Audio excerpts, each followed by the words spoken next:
Hi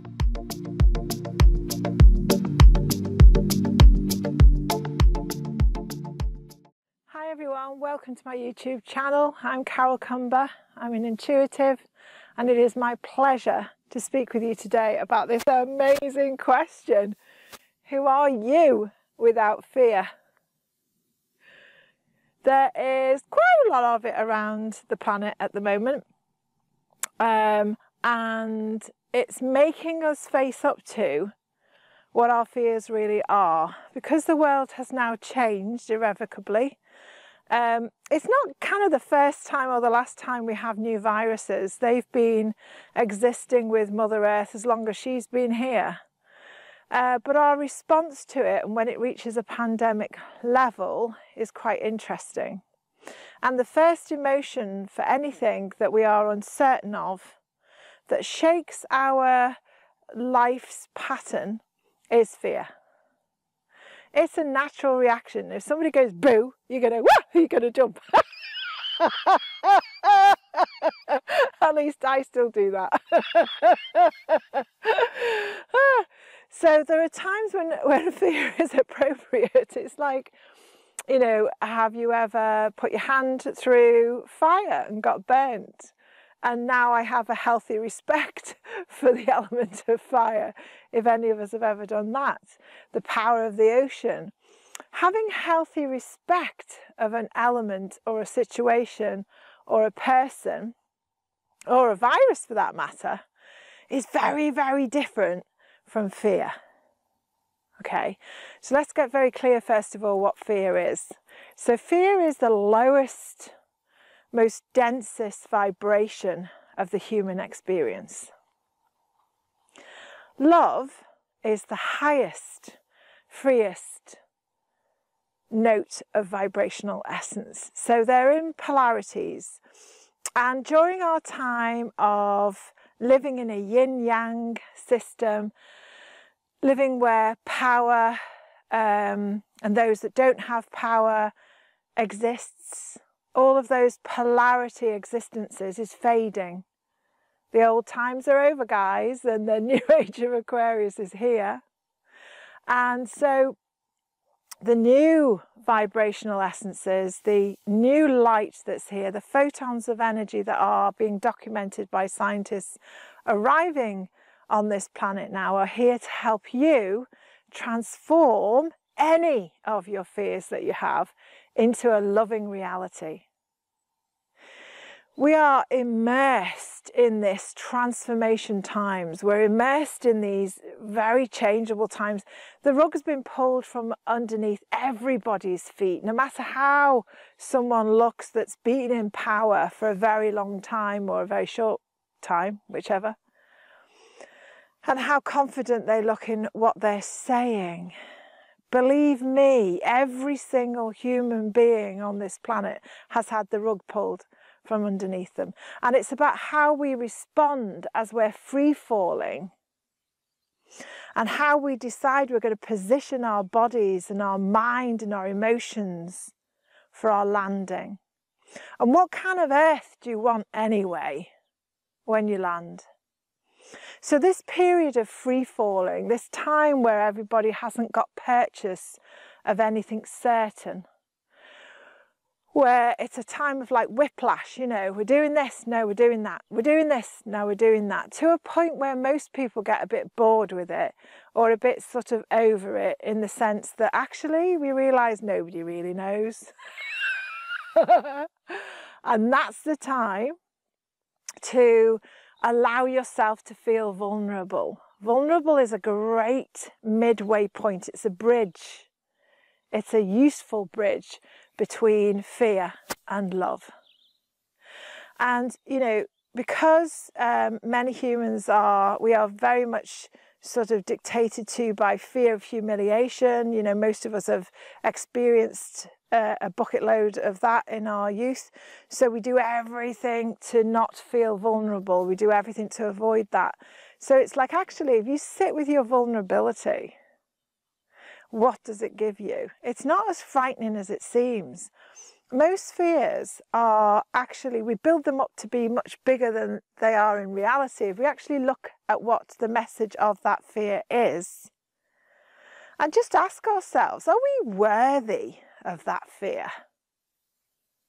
You know, I'm always saying, name it, claim it, you have power over it. If you can name something, you can actually sit with that, whatever it is. It's not about, you know, being frightened of fear, so therefore you don't go near it and you cover it up. It's like, name it, name what the fear is. Are you what are you frightened of? Get really clear on it. Then you claim it, you actually bring it into your consciousness level so that you can apply whatever balm you need, whatever soothing you need, whatever community you need, whatever environment you need, internally and externally. So you can move your fear and love it better into a more loving zone. That's why we're here, you know. Everybody's born to learn how to love, how to be love, how to actually channel that loving existence, how to be divine in human form. That's what we're here for. And in this time of transformation, it means that the universe is kind of like ready for us to awaken to the fact that we are very, very highly intuitively connected to a loving zone. And all we have to do is choose it. And when you choose it and you relinquish the control of it needing to be anything other than it actually is, there lies the freedom of wonderment of something else. And I get it. God, you know, life's messy. It hurts. And it also gives you the most amazing fun and opportunities of laughter that there is. Which one are you choosing? Because, you know, aren't we so fortunate that we get to choose? That we get to know that we're masters of what goes in here or stays in there? And how to live through our authentic heart. What does that really feel like? To live through an authentic heart, is it to acknowledge all of the emotions that is available to our human form and to choose which we are worthy of. Who are we? By holding on to that belief structure of fear. Who do we want to be? And how worthy are we of the loving divine self we are born here to find within ourselves? I'd love to hear your comments. Please write below, write to me, let me know what you think. How worthy are you of fear? Who are you as a fearful being? Who are you as a loving being? Because, you know, guys, we are manifesting a lot of this stuff. What reality do you want? Are you fearful about what you're manifesting? Let me know if there's anything of these that I can help you with.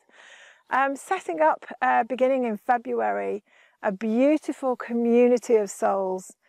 It's like a membership thing where once a month we gather and we get together all over the world for me to answer all of your personal questions and to take a collective few questions and get into the nitty-gritty and the meat of that. I'll be announcing sometime over the next few weeks how you can sign up for that if you're interested. It will be a monthly membership, like 22 quid. It's nothing for some people's pockets and a lot for others.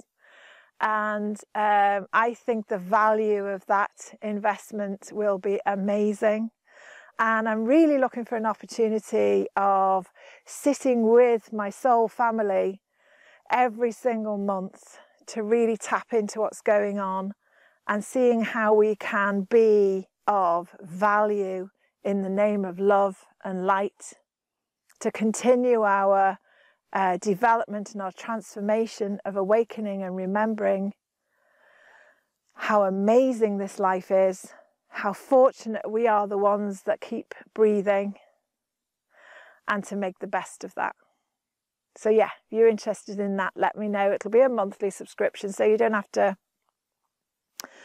you know, sign up for a year or anything. You can drop in and out on months that you want to, but we are looking to deepen our awareness of the worthiness of a loving life. Okay, my loves, lots of love to you. Mwah! Soul to soul. Oh, by the way, I got carried away there. As you know I do. I pulled us a card before we began this session, mainly because it's freezing out here, which is why I've got another of Caroline's wonderful blankets on. I'll have to see if I can give her a see if she's open to giving you some information regarding these, if anybody's interested in my amazing blankets. Anyway, so I pulled a card from the Unicorn cards, Diana Cooper, and the one we got was Manifestation, number 19. So I pulled this indoors so my fingers didn't freeze off. And it says, focus on a vision beyond yourself. Focus on a vision beyond yourself, and your unicorn will help you. And that's really interesting, because in this picture you've got a unicorn that's looking up, and there's a picture in the clouds, really, supported by angelic beings. It looks like the statue and Jesus sitting on a rock and chatting away to some children. But it's like, what sort of heaven on earth are you manifesting right now? In your own life, what's heavenly in your life? And the further description is, when you have a dream to help people or situations, including yourself, because you have to help yourself first, the unicorns will give you the strength, courage, and dignity to bring your vision to fruition.